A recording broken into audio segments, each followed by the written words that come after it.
Once Qiao Hao entered the washroom, Lin Shi followed closely with her manager and assistant.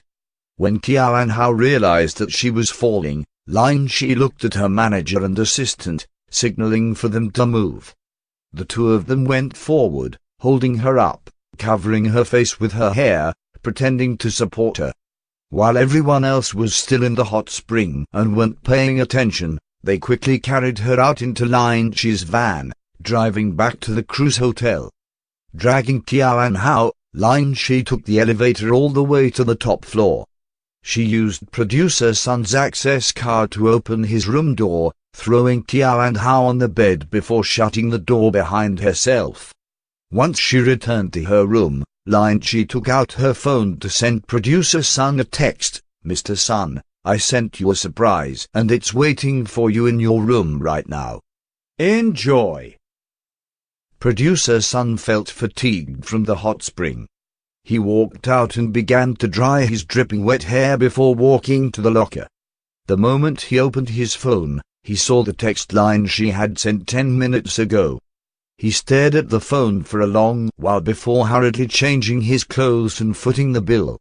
He instructed his assistant to leave before driving back to the hotel himself. Xiaomon was in deep conversation with the others, and only after she came out of the hot spring did she realize that Qiao Hao was not around. She had gone to the bathroom a long while ago but had not returned.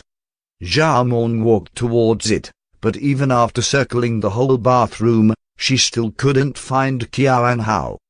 She then continued to walk around looking for her friend, but she was still not in sight. Xiaomon returned to the locker area and found that Qiao Hao's clothes and belongings were still inside. Her things were here, so she must still be here. Xiaomon returned back to the hot spring in search of Qiao Hao. It had been quite some time and most people were already on the way out. Xiaomon greeted the familiar crew that walked past as she walked around searching for Qiao Hao. As she still couldn't find her friend, she started to get increasingly more worried. Worried and panicky, Xiaomon had a bad premonition. When she wanted to return to the hot spring one more time, Song Xiangxai stopped her.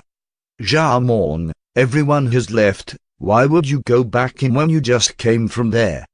Xiaomon stopped, shouting back, "Sis Xiangxai, I can't find Qiao.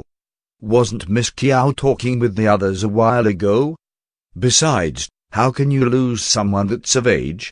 Song Xiangxai paused for a while, guessing she could have had an emergency and didn't have time to inform you. "But her clothes and belongings are still in the locker." Xiaomon paused momentarily before continuing, "If she had changed, I wouldn't be so worried. But she's definitely not someone who would walk around in her swimming suit."